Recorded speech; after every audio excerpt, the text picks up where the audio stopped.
Tonight we have a great presentation on the old stone walls. Just for a little preliminaries, there's some refreshments in the back. Grange has 2 nice new bathrooms down below on the lower level. Joan back there has some car stickers for members, some membership forms, and some books to purchase. And I'm just here to say thank you all for coming and welcome. Rick Ruteau organized the program, so he's going to introduce our speaker for this evening. Rick? Good evening. Bumped into Tim at the Blackstone Valley Historic Society. He did a presentation similar to this, kind of geared towards general southern New England. So we thought it might be a good idea to see if he could get a little more personal on our little area of the world. So he was kind enough to come down a week ago and ride our community and just kind of look for anomalies and interesting things to talk to. I found him very interesting. I found him a little sacrilegious, and he kind of keeps it going. So keep an open mind. Tim is an archaeologist with the Historic Society of Rhode Island Preservation Society, and he's from the University of Connecticut. I won't do my joke. Okay, but University of Connecticut. Then you went to William & Mary, and then you got your master's at University of Connecticut again. The PhD there. I got the master's down at William & Mary. So he knows the area well. He's entertaining, and I'm just glad that you get to hear him because I get a kick out of him. Tim, it's yours. Thanks.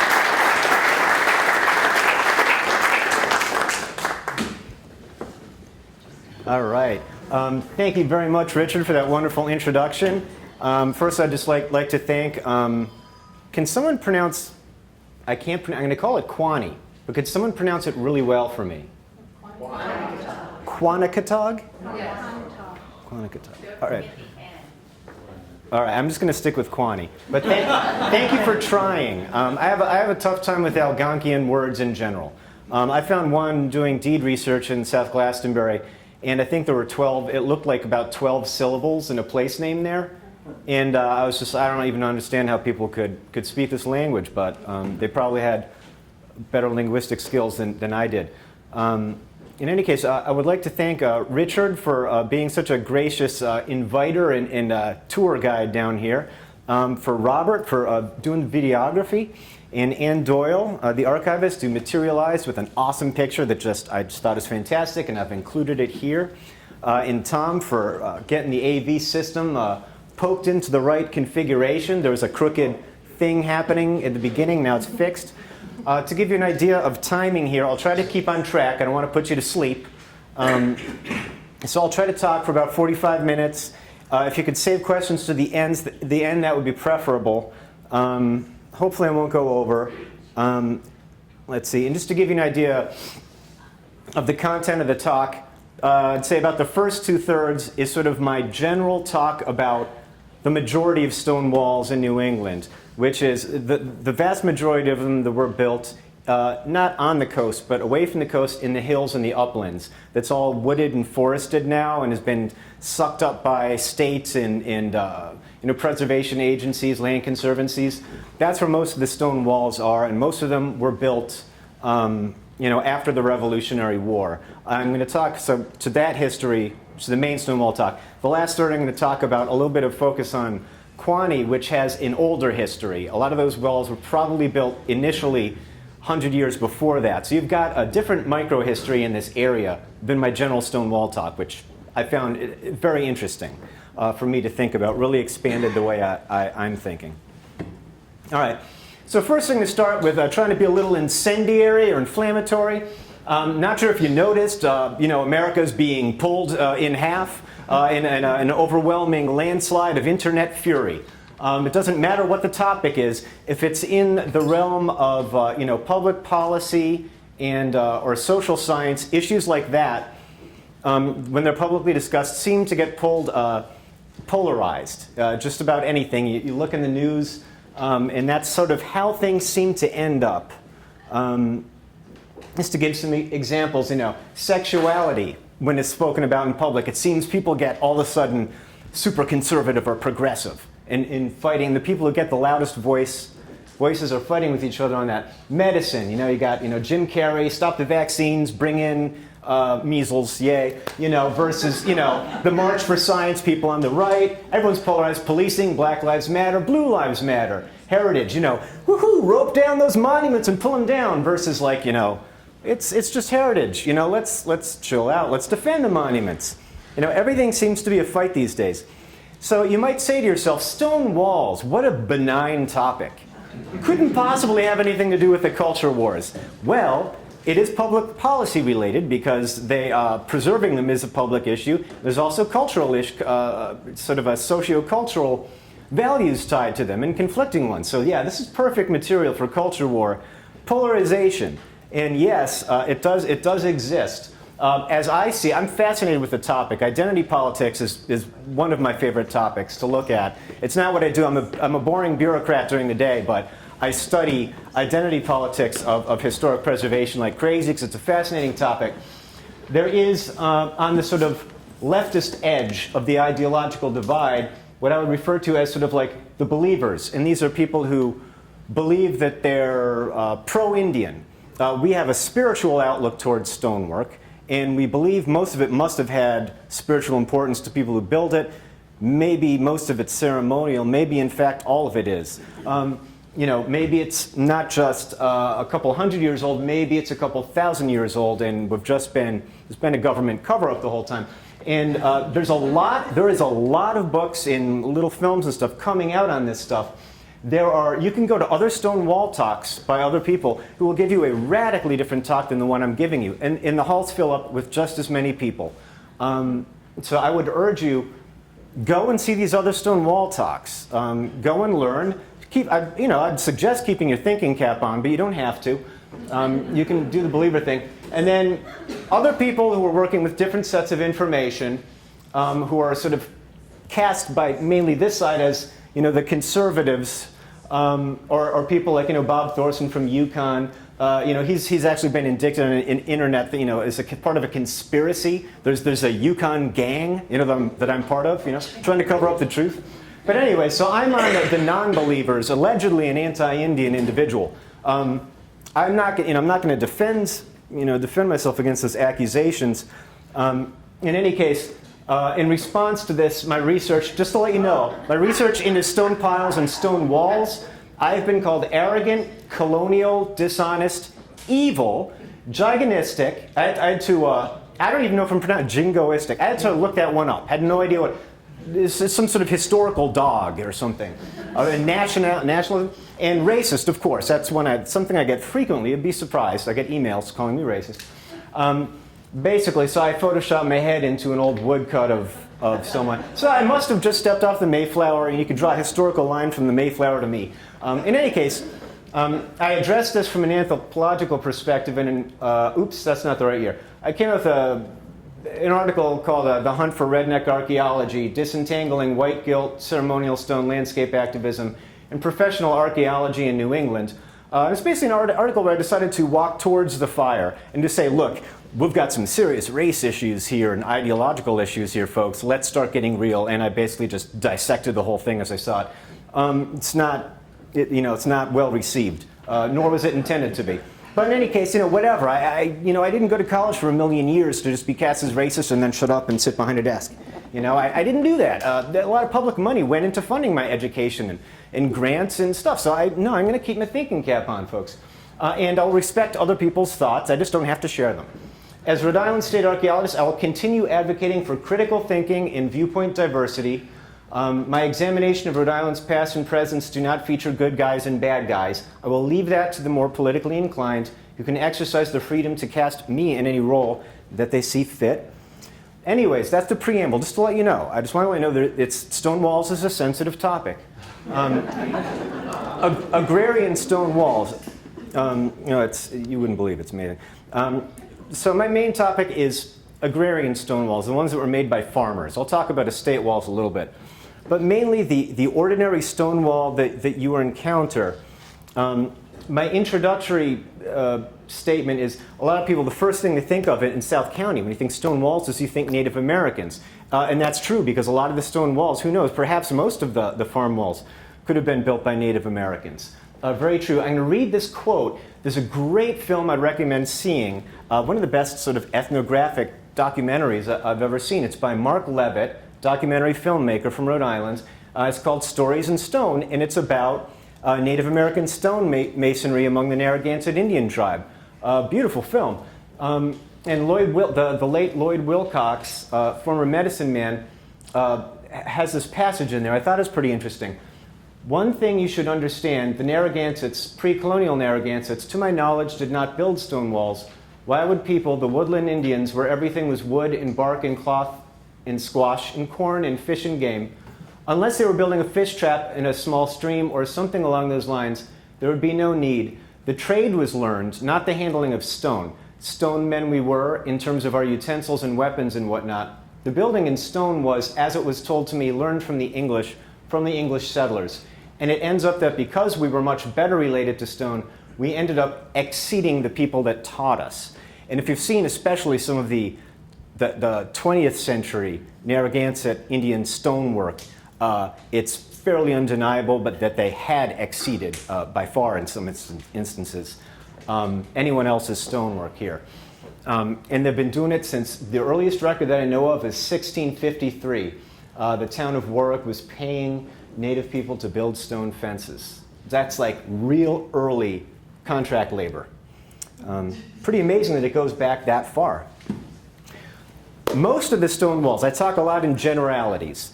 Most of the stone walls that you find in New England, theoretically, according to the evidence, are believed to have been built during the quote-unquote golden age of stone wall building. People date it differently. This is Thorson's date range, 1775 to 1825. It's sort of like, Revolutionary War through the, early federal period. The question is why? Why were all these stone walls built in that amount of time? This massive human effort. One of the main reasons is population pressure. After you have a really long, prolonged war, and then it's over, and you can pick up your lives and get back to basic economic functioning, you tend to have a lot of kids, and colonial families often had many children. There wasn't a big Western movement at first, because most of those Western lands were still occupied by Native Americans and claimed by France and Spain. But large sustainable farmsteads that were in New England already, and all the land is claimed. By the American Revolution, there's not free land open there. We had the original farm owners had all these kids and were subdivided. They weren't doing what people did in Europe, which was like, you leave it to the oldest child and keep the estate together. They were subdividing equally among all the kids. It was a different way of doing things. One thing it did is it broke down estates and subdivided them. People had to farm them far more intensively. All of a sudden, 1,000-acre farm was split into 10, 100-acre farms, each one working several times harder to support those families. It's a huge leap. It goes from basically from sustainability to unsustainability. It could not last. There was an early, in the rural parts of Rhode Island, an industrial demand. Early industry brought small textile mills to small upland streams. There was a rising demand for local wool. And this was the time when even the worst land you had all of a sudden became valuable as pasture for sheep. The height of the sheep boom was actually the 1830s. That was the most, and that's when people were outnumbered by sheep by a great deal in Rhode Island. And this is sort of during the golden age. This is a chart of the number of new mills per decade in Rhode Island. And as you can see, that's a lot. And wool is what most of them were processing at the time. Wood scarcity is another thing. Building walls, infrastructure out of stone was partly a function of lack of wood. And this is, of course, the Golden Age. And this is a chart of deforestation over time. So Rhode Island was at 30% in 1850 or something. So it was very open landscapes. If you were up in Exeter on Escoheag Hill Road, you could have seen the ocean from there. It's crazy to think, but Southern Rhode Island's hills had ocean views. They don't anymore because they've grown back. Another thing was the stone surplus. All these areas were cleared, especially the glacially surfaced hills that were sticking up there, those soils were directly exposed to wind, rain, and freezing for the first time in millennia, and that initiates a sorting process. One is frost heave. We've all seen that, where ice, when water freezes, it expands and it pushes up, and it can lift things. At the same time, little grains get underneath. If that happens year after year, little grains fall. It doesn't go down quite as far every year, so there's a net moving up of stones within the freezing zone. So people saw, the so-called devil's potatoes. The ground got stonier and stonier, and the fine materials that used to be held by plants and recovered by leaf litter from erosion, that stuff's all running off. So you have two things working against. You've got frost heave and erosion, and it was a time of great flooding. The Rhode Island's flood records. A lot of these small mills they were building for wool processing were getting destroyed in the spring by floods. There's many accounts of that happening. It was really an environmental disaster. Eventually, this golden age ended. Why did all the stone wall building end? And it ended fairly abruptly. One reason is the difference in settlement between sort of the quality of land. There was a slow abandonment of interior rocky farmlands. This is a chart of these highlighted interior towns of Rhode Island, and from 1790 to 1860. And they have small, gradual declines, but these towns were being depopulated. Just older folks were being left behind. People were going elsewhere. There was rapid coastal population growth, of course, skyrocketed, but the interior of New England went through a major demographic shift. Part of this was because of Jacksonian democratic policy, which was basically the idea of you take things, in this case land, from some people, in this case Indians in the West, and give them to others, in this case white males, for political returns in votes. This is, that's a strategy that we still see that was the sort of Jacksonian democratic policy is something that it has carried through American politics right into the present in certain forms.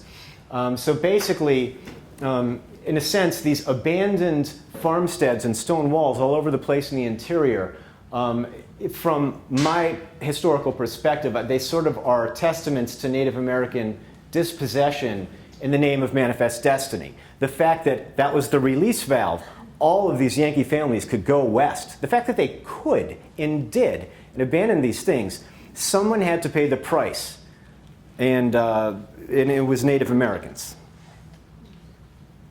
But some of the Native Americans also went out west too and tried to make their own sort of superior agrarian communities. That's a different story. So anyways, and this is just to show you between 1790 and 1850, these are just sort of a general settlement. And this sort of purple stripe you see going through, that's what some historians have called the westward thrust. And a lot of those people who were pushing west at that time, a lot of them were New England farmers from big families who wanted land of their own. Wool prices decreased, and all of a sudden the sheep farming didn't make sense in New England. Western farmers and foreign imports increased the wool supply. Sheep from New England were literally marched out, expanded out there. The wool was shipped back cheaper. In the late 19th century, you got trains, you got canals and water transport.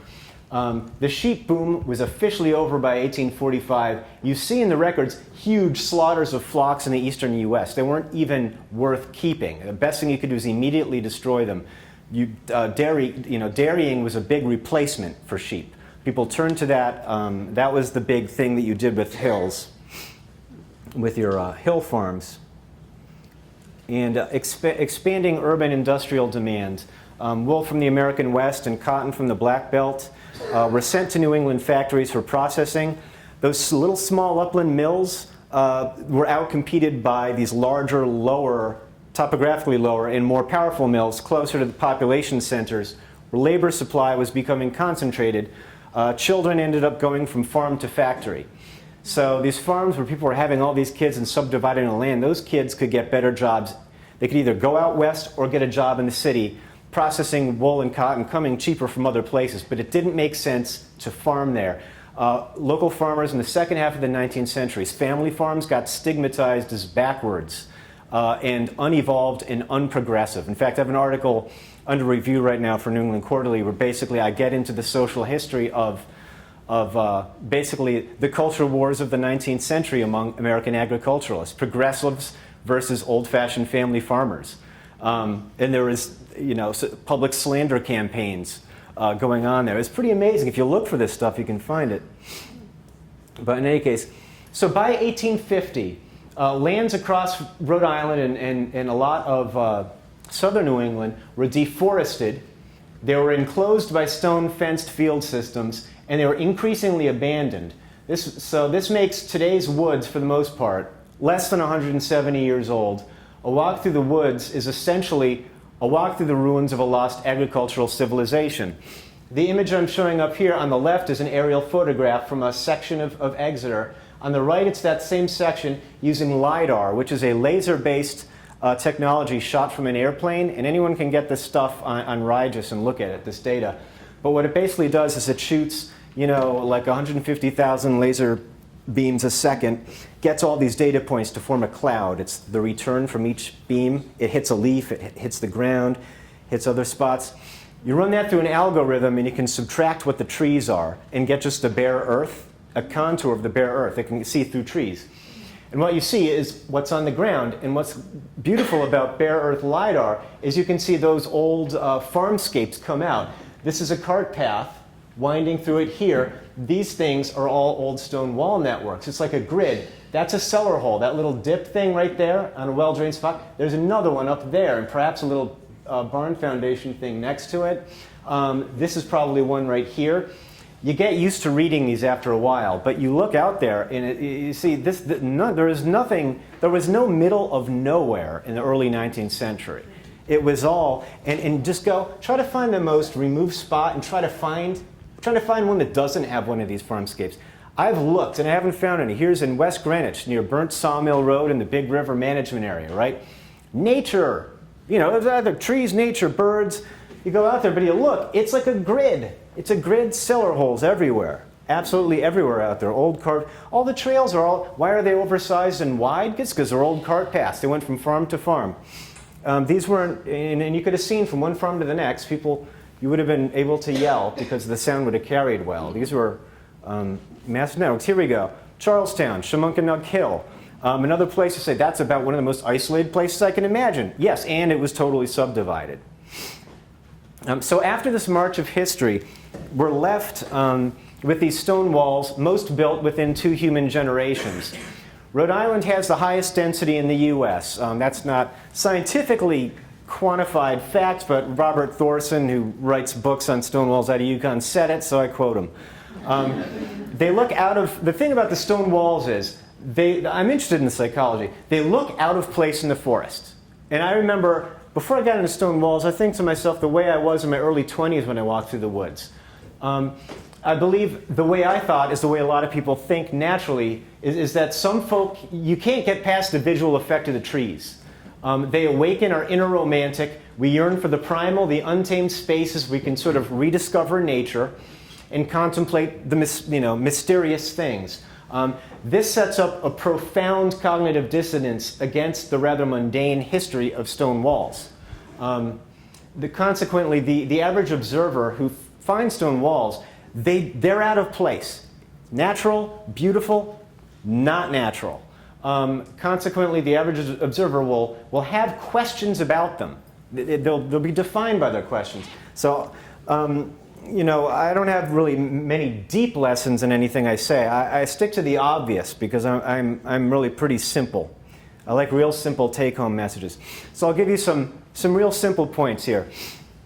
One thing is, if you go to different parts of the state, you notice that the old farming stone walls might have very different looks from one area to another. I'm just going to show you 2 extremes.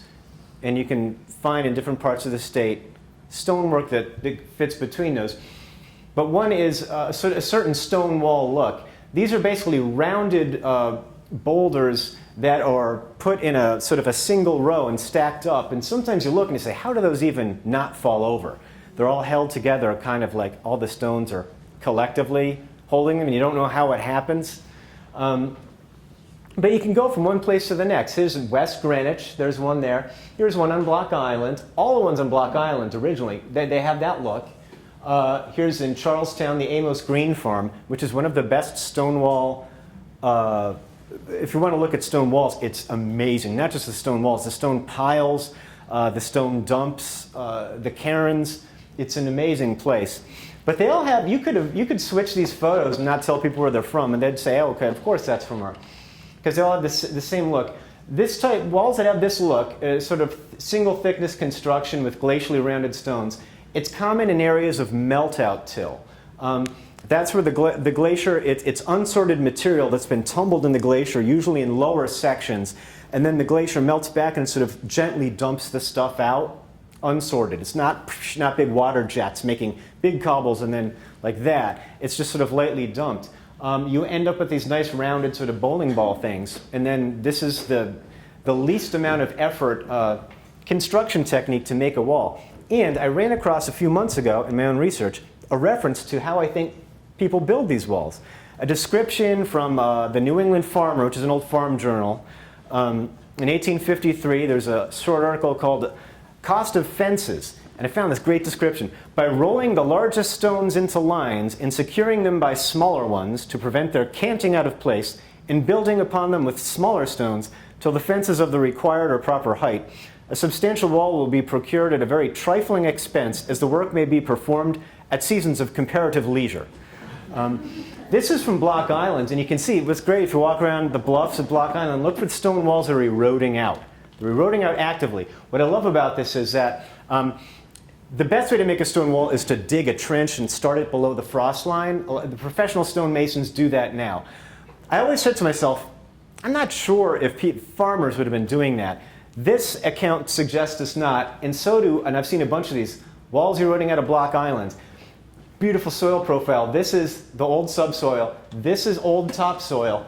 This is all wind deposited stuff above it. And this is the stone wall. And this is like a big stone, and it looks like it's supported by a couple smaller stones, keeping it from canting out of place, and then smaller ones above. But you can imagine with these rounded stones, rolling or pulling, dragging the biggest ones in a row, and sticking little ones, keep them from moving and putting up. It's very simple, and you can imagine it. You can imagine how that process works. The other extreme is, and these look like much easier to build to me, but I guess it depends. I'm not a stonemason, so I really wouldn't know. If you go to some parts of the Narragansett Basin, you will find ones where it's basically like flat stones, and they're really stackable, and they look very orderly. You know, if you had an obsessive compulsive disorder, or really fixated on a very neat looking wall, or didn't want holes you could stick your arm through in them, like those bouldery ones, that's the part of the state to be working in. There's two reasons why you find these. One is that the Narragansett Basin is sort of topographically lower. It's basically sedimentary rock, and it's softer, and it tends to break in sheets. Another thing is that the islands in the center tend to be surfaced mainly with lodgement till, which isn't the gentle grinding, rolling, and dumping out, but it's the push, very hard grinding against, and you end up with hard pan and stuff. You don't have as much of the rounding of stones there, so you're more likely to run into fields where the field stones are very flat when they come up. And then, so that's why, you go out there, the stone walls are totally different. And I won't go over stuff in between, but you can find geologically complex parts of the state here and there where you find it's both types, some flat, some rounded, and they're pulling together. And even by the time you get to the end of the wall, the stones have changed by the time you reach it. So it's interesting. The closer you look, the more you start to see. Another question you might have is, why are some walls so thick? Some people call these double walls. This is a great picture sent to me by Larry Smith, stonewall researcher from North Smithfield. He found this one, and it's like there's two sort of outsides, and the inside is filled with small stones. here's the Amos Green farm, and it transitions from a single wall, and then there's another one comes out, and then so it's like this big long corral or double wall for a while. And people refer to these as the big stones as two-handers because they take two hands to move. That's sort of an old farmer's term. And the little ones in the middle are one-handers because you can carry them in one hand. And with the double walls, almost always what you see is two-handers on the outside, one-handers in the middle. And supposedly, that is how small field stones were being impounded and got out of the way. How do you keep a pile that's not going to have weeds growing all over it and it's going to occupy the least space possible? Put them inside a double wall, and that'll keep them contained. That's sort of the thought behind that. In my experience, I've seen that there's sort of a continuum, double walls, and then the Amos Green farm is great because they have a lot of these corrals, these like longer sections, right? But you can find them, this is one in Hopkinton, Rhode Island, where it's like a cairn with small fill built against it, and then you find freestanding ones. Sometimes you find longs that are just bathtubs, oblong bathtubs filled with those things. I found one that hardly had any stones inside. They only started it.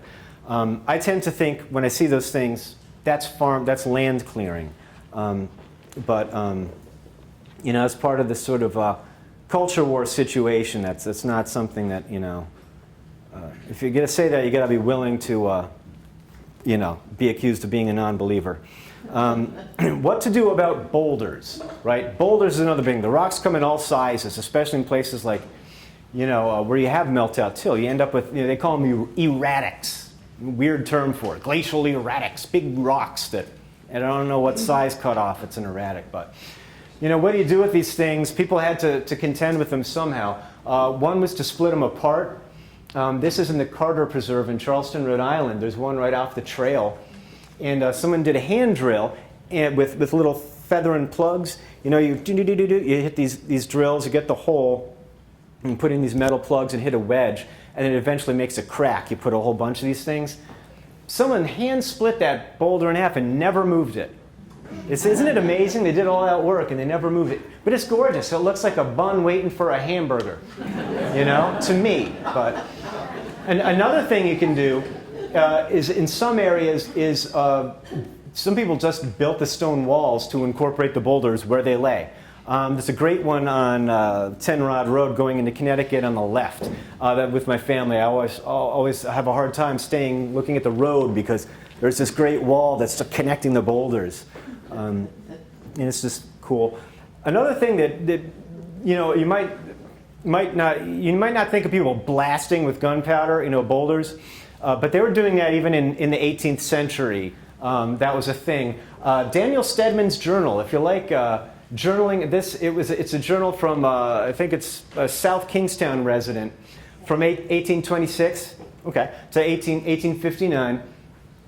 It's great. He's a sort of a middle-class white farmer of the 19th century, and he does every kind of work you can imagine. He does all this stuff. Stone wall building is one of his popular things. It's riddled with his stone wall building work. Always complains when he doesn't have help. He likes to do it with other people. Obviously, there's an advantage to having at least two people to build stone walls, especially when you're dealing with big stones, very helpful. But he did build significant amounts by himself once in a while. It kind of blows my mind that he could. But people dynamited these things. In his journal, this is a picture from Martha's Vineyard, an old picture, but I think it was early 20th century. And they got the picture at the moment of the blast when that boulder was split into pieces. And I can imagine that was dangerous. In fact, you don't have to imagine. In Daniel Stedman's journal, when I was reading this in preparation for this, one of his entries, a few days past, Mr. Ezekiel Hawley was blown up in blasting a rock, as I was informed, and was killed by a piece of the rock that struck him. Everything's very as matter of fact in there. There's all sorts of like super tragic stuff, like murders, suicides, and it's always like stripped of all emotion. This dude, very efficient journalist, Another question you might, and send me pictures or emails if you see any of these things. Why do some walls zigzag? And I don't see very many of these, but I try to keep a lookout. I never find the good ones. But here's a couple examples, and it's kind of hard to point out. I'm going to go up on this stage here. But you can kind of see like a out, in, out, in, out, in thing. And there's also sort of like in, out, in. But it's like more straight on the other side. You might wonder, like, what is up with that shape? Eric Sloan, who was an American historian, who wrote books about like woodcraft in America and stone wall building and stuff like that. His idea was that people initially, the cheapest fence you could build, especially in rocky terrain, at first was when trees were abundant, make the Virginia rail fence. And those old early pictures, Rhode Island was loaded with those. That was in the 18th century at first, when trees were first being felled in these areas. That would have been the first fence you had. But one thing is once you've got that structure, and the fieldstones start coming, the devil's potatoes won't stop coming, you can pile them up against that. When that wood fence decays, you're going to have a zigzag form. And there's many different ways they can take. This is a neat, as if the rocks were just piled up against on one side. Those other two pictures that I showed you are on a slope, and it's sort of, you can see that they filled in on the zigzag on one side until it was straight. So it sort of looks like a saw, sort of like a saw straight on one side and a saw edge on the other. So it's kind of like a mold, sideways mold of the zigzag. Of course, I can't prove it. I can't go back in time, but that's what I think those are. Another question this sort of can come to mind when you're looking at stone walls is why transition from these wooden zigzag fences to stone fences? Why didn't all of these, post-Revolutionary War farmers just make nice picket fences? I'll actually putting that out there. Okay. What if they made really good ones that were tall? They were probably running out of wood at that time. Well, that's a factor. The wood would have been more expensive. Look at the pictures. Think about Put them in the ground. Exactly. I think that's probably one of the more obvious answers is that when you're farming the uplands, bedrock is very often at the surface or within a few inches beneath. And getting posts into the ground is going to be impossible in a lot of areas. So the transition from the flat-laid zigzag fences to a stone-based fence, it makes a lot of sense because you don't have to dig holes in areas where you're going to hit some impossible sections. Another thing is, walls that mysteriously end. There's a lot of these. You go in the woods, and sometimes you see a section, and it's only 5 feet long of stone wall. And it stops. Like, why is this by itself? And I pose this as a silly question. What hardworking, self-respecting Yankee farmer would leave a wall unfinished? They wouldn't do that. Has to be spiritual. Couldn't be. Yankee farmer wouldn't. The question addresses a caricature of the tidy Yankee farmer. It's not actual working farms. Anyone who's done farm work, as I have, and some of you probably have, is working farms we know are always works in progress. They're never finished for good. The farm is finished being developed and we are through. We're ready to abandon it in its completion. Look at all the finished corners. That's not how it goes. Wood and stone were almost always in some combination. The wood was used usually as sparingly and intelligently as possible. These are a couple of pictures from the Providence Public Library that just show sections of stone wall that end. This was replaced with wire fences where they could get the posts in there. This is a stone wall coming down a hill next to a brook, and then some sort of weird fence held with those postings. This is up in Vermont. I really like it because it just shows the combination of wood and fence. Old Currier and Ives, the lithographs are loaded with very historically accurate fencing. Whoever was doing the fencing for them, I forgot the name of the firm who was working with them, was really paying great attention to realism.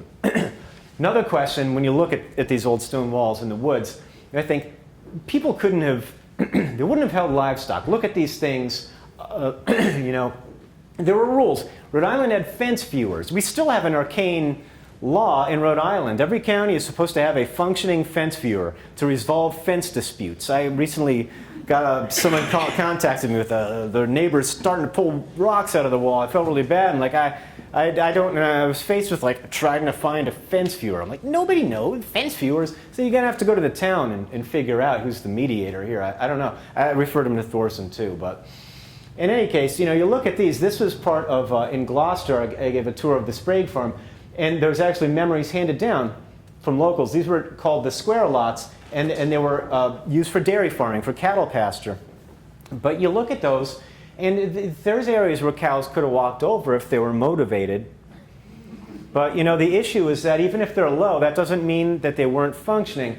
It was very common to put a single top rail of wood that apparently tended to discourage animals that extra foot. Apparently, it was enough that if you look in old, you know, turn of the century photographs, you tend to see those things over most stone walls to get that extra, you know, height. You know, I found a description, you know, stone wall survey from the 19th century. There's some like there's like a cluster of towns where they're like, it's like 90% of the stone walls in this town are the topped with the cross beams and the rails over the stone walls. So I thought it was really interesting. They really specified they're really into that in this part of the country here. And this is neat. I don't see much of this, but this is a fairly rare example of a wall topped with what some people have referred to as sheep stones, and those held wooden rails. But you can see the landowner called me. He told me that he had already been visited by people who told him that you don't know that that's what this could be ceremony. He'd already been sort of, you know, lectured hard by some other researchers, and you don't understand. Anyway, so he said, I think these probably just held rails. And then Thorson said, yeah, we found several of these in Connecticut, but they've been chopped out to hold the rail, so you don't have to have those cross beams. And this is another interesting fence I saw in the Cumberland Monastery trails, and they had actually like built it around. It looks like cedar posts, and cedar posts are great. They're resilient. They'll last for 50 years. And that was probably just for barbed wire to be attached to. That was kind of neat. It's kind of an anomaly. But that's sort of my general spiel about the stone walls that we have in most of the hills. There's also a phenomenon called the estate wall, and that's basically the concept is that all these farms were abandoned, and there's lots of industrial money being accumulated by wealthy people. And then sort of by the time it gets like 1900, there's this whole sort of, our cities are flooded with immigrants to work. Ethnic diversity is coming into the country. And there's kind of this, we're going to use our money to fix up old farms and we'll make them look grander than ever. And it's kind of a Yankee stamp of cultural primacy. But there was sort of, the Daughters of the American Revolution, historical societies start forming. But there's sort of a Yankee, heavily funded Yankee display of culturalness across New England. It was the zeitgeist of the time. And then you see these estate walls, and that's, fancy things are built. I visited the Mount Hope farm. They've got some really great ones out there. But the walls were being built by a lot of hired labor at the time. Different ethnicities got into it. And it wasn't necessarily as much functional as to look good, often using non-local stone and cement, Portland cement to hold them up. These are just neat things I saw. In the Mount Hope farm, you find these little hidden treasures on their walls. They're these, bookends, some people call them, but you can kind of use your imagination as to what they are. Stones that were split and then put symmetrically next to each other, and who knows what those are or what they were intended to look like, but they're pretty neat when you find them. And of course, I mentioned Stories in Stone, that film by Mark Levitt. I'll replug that again. This is on Route 4 going south through, I don't know, Kingstown, or I don't know where it was, Narragansett. But this is the late Russell Spears, a famous Narragansett Indian stonemason. And he was hired to do the Lilymere Estates development stonework. And he put sort of a pan-Indian symbolism from the time that sort of appealed a Plains Indian in a headdress motif on those. And you can see them on the road, and they're still there. They're gorgeous. Once you start looking at them, you can't miss them. Cool stuff. Thoughts, let's see, I don't want to go too long with this. Stone wall preservation, it's good to preserve them. Trees are bad for stone walls. It's like in Lord of the Rings, you know, the trees want to go and knock all the stone stuff down because it's bad. You know, trees, that stone wall, trees are bad for it. Even on the Mount Hope farm, those decorative trees next to it are the absolute undoing of those stone walls. Worst thing possible. Strip mining's a thing, stone wall theft. There's actually a law in the books in Rhode Island. It's a state crime. If you see anyone with a payloader loading up a stone wall, don't be afraid to ask them what they're doing. And if they can't give you a good answer, you can call the state police and have them do an inquiry. Because people do get their stone costs a lot. People are selling it a lot and stockpiling it. I'm not a big activist with that. Thorson thinks that we've got to stop that. I think that if a farmer has stone on their land and they want to sell it to keep the farm longer or make ends meet, I think that's just continually using a farm. I sort of break from the edge on that one, but you know, I'm not going to sort this out. All right, Stonewall research, you can do it on your own. Lots of stuff's happening. Yeah, good books. These are good. Yeah, I'm just going to point this out. Tom Wessels, he's a forestry guy, has a book, Reading the Forested Landscape, and then a field guide, Forest Forensics. He can help you decipher the age of trees and how it was managed, and if it was a pasture or if it was plowed, how has it been logged in the past. Helps it, and if you combine that with Thorson's book and his field guide, put those two together and you can go in and read the stonework and land a lot better. It's fun internalizing the lessons. Of course, I don't want to miss out of, I've gone away full time, I'll try to get this. Thoughts on Quaney's stone walls. When I look at an area, first thing I do is look at the glacial geology. Quaney is this area right here, and it's what you could characterize as a ground moraine. It's stuff that was released from a glacier during rapid retreat. It's low. There's not any big hills or anything like that. And let's see, just looking at the soil map, obviously you don't have to take this, but this is the Quaney area on the USDA soil map program.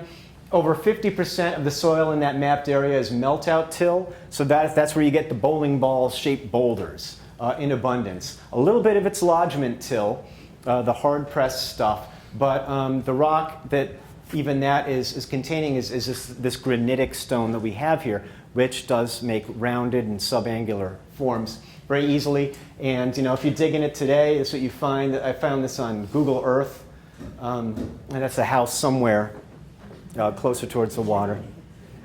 Some of you probably know where that is. And this is a LiDAR image of Quaney that I took, and it's hard to see detail on that, but I did a couple cutouts, zoom-ins, and you can see the stone wall networks. Like this stuff, that kind of peters out. And you can see it up there too, but those old stone walls are still fairly easy to see. A good place to look for agrarian stone walls is along pre-20th century land boundaries. One great one here is, this is looking north from Hoxie Avenue in Moulton Place. There's a really long stone wall, and this is it on LiDAR. It's a very prominent feature. And I took a couple photographs going up, and you know, it's a very, very typical melt-out till kind of stone wall. It's beautiful, it's great. Of course, you want to run along it, but people will get angry at you probably, because you'd be trespassing on one property to another. This is another spot out there in the marsh, and there's a stone wall. It was built in what's now pretty much wetland. May have been a little bit drier in the past, at least dry enough for animals to walk around in. But that's probably a pretty old stone wall, you could guess. And this is from nearby there. It's just probably the most picturesque, all of you know this, the most picturesque stone wall spot you could find. There's a bunch of geese walking around out there, and I was there. It was beautiful. Fun thing to look for Quaney. In the southern half, obviously we know the southern half of Quaney is more beach community development era than farming at this point. It's been partially overwritten. But you can find many examples of intersecting wall segments that are probably well over a century apart in age. This reflects the partial overwriting of an agrarian landscape development by post-1880 beach community development. And this is just a neat one that I saw. A recently built stone wall right here with concrete, I believe it's concrete's in the middle of it. And then there's a much older, sort of messier farm wall by that juncture. But those are kind of neat to look for. I saw several of those, and you can hunt around for them. Another fun thing to look for down here is pilasters. You know, and this is the kind of thing you see post-1880. It's the sort of estate wall sort of phenomenon. And, you know, I think a great coffee table book that someone should make for South County is South County Pilasters. It would just be so pleasant to look at. But there are some older ones. You know, this is a new one. This is, it says Stone's Throw on that little plaque on their property. I love that. That's why I took a picture of it. It's mortared in here. And here's some, you know, older ones here, and here's another old one there. But those things are neat. I don't really know much about them, but they sure look nice. And they're almost always mortared. If you see mortar, it's post-1880 generally. One question that went through my head is, where might some of the oldest stonework in Quaney exist? Probably in the foundations of the oldest houses that you have. You have two possibly late 17th, early 18th century houses. One is the Sheffield House, probably owned by Joseph Stanton, on originally 1,000 acres of land that Thomas Stanton, his father, Thomas Stanton, was an interpreter for the Narragansetts. For his service, he was supposedly given 1,000 acres at Quaney. And I've measured Quaney with the acreage thing, and 1,000 acres, the center of Quaney is about 600. If you incorporate some of the flanking areas in the top and bottom, you end up with 1,000 acres. So it seems to match up. It's for the area. In any case, so that's a very old house. Here's another one, the Babcock House, a.k.a. Whistling Chimneys. That was on land also originally owned by the Stans, as Quaney was, probably built by them. Speculated that it was served as an Indian trading post because Thomas Stanton, who the land was originally given to, had an Indian trading post in a similar setting in Stonington. He left his land to his son. But in any case, oh, this is a great photo from the Whistling Wind, supposedly circa 1940s, if I remember correctly. I photoshopped it a little bit to make everything pop, but it's great to see these stone walls. And they're probably, you know, very, very, very old stone walls. They may have been repaired, who knows, repeatedly. Stone walls get repaired from time to time. It's in people's journals, stone wall repair. Just a few more slides, I'll be finished in a minute. So the thing that is very different down here than that earlier Stonewall speech is that you have a very different settlement history and timeline for the farm development of the area. This huge black area down there is what became the Narragansett plantations. And this is basically a lot of area with low-lying glacial dump and glacial outwash that was already cleared when colonists arrived, because the Indians had burned it and used it for agricultural land. Much of it was a park-like atmosphere, and it was well maintained to begin with. It wasn't terribly hard to clear. One thing about that is it was turned into a pretty extreme social inequality, grinding slavery. We're all familiar with it to some degree. The area encompassed what's now North and South Kingstown, Charleston, and Narragansett.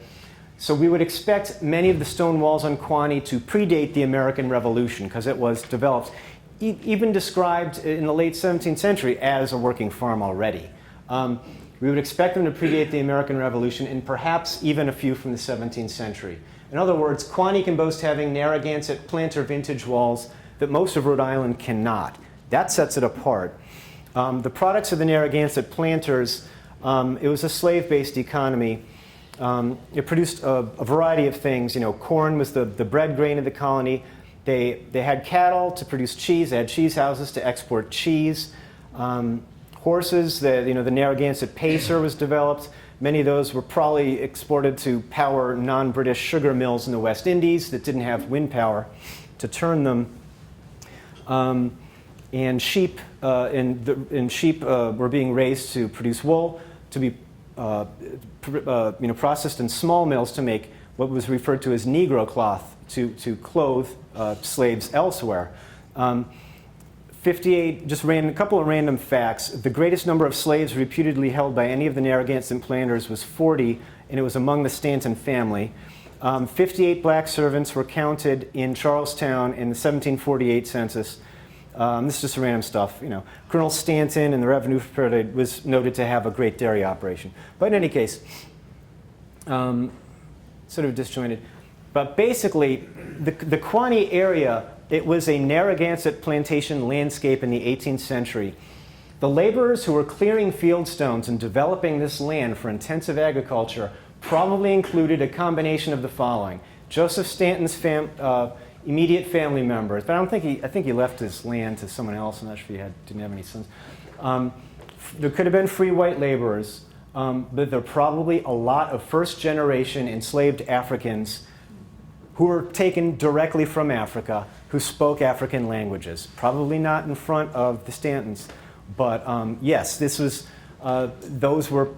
those were some of the hands placing these, pulling them from the ground and placing them in these walls. Native Americans in a variety of situations. There could have been free laborers from the nearby Narragansett Reservation, which is only a couple of miles from here. It's an easy morning walk and an easy afternoon walk. Back then, if people are used to walking to work.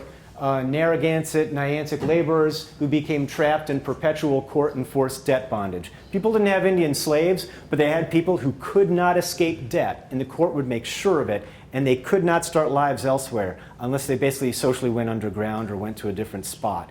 But it was very much debt bondage. Another thing is children were indentured into English families throughout the Narragansett planters. That was a common thing that they did, and they raised them in their households. So when we think about the stones, the stone walls down here, I don't know which ones, but it's something to think about. They embody a tri-ethnic heritage. The thing is, we don't know whose hands placed which stones. Perhaps the stones in their silent wisdom challenge us to recognize a painful history of extreme social and economic inequality, while moving productively into a future where racial or ethnic backgrounds do not predetermine the fate of individuals. Lofty stuff, I know. It is interesting to think that also, and this is my closing thought, interesting to think that common surnames in South County are arguably as impossible to parse out ethnically as the stones in these old walls. Names like Brown, Hazard, Perry, Stanton, Watson. These were of the original 11 largest Narragansett planters. These are some of the names that are all over the place in South County today. But African Americans, Native Americans, and Euro-Americans of that plantation era, they didn't disappear. A lot of them moved to the cities in the 19th century, moved away, but a lot of them stayed. And a lot of those names stayed, and they took those, they had either been given, forced to, or took voluntarily. I don't know what the individual stories are. But their descendants live among us today, many of whom share these surnames. They are all part of some bigger social structure that cannot be understood by looking at a single stone, a single person, a single last name, or a single story. These are among the thoughts that ran through my mind looking at Quonset stone walls. We are all part of this landscape, and I don't know, approaching it together. There's a lot of painful stuff, but it's worth thinking about. And I'm fascinated thinking about what Quonset was like in the 18th century. 3 languages being spoken, all these different people. Yes, there's horrible inequality, but I don't know. I think we can look at it and there's got to be some value in thinking about that and studying it. But in any case, that's all I got.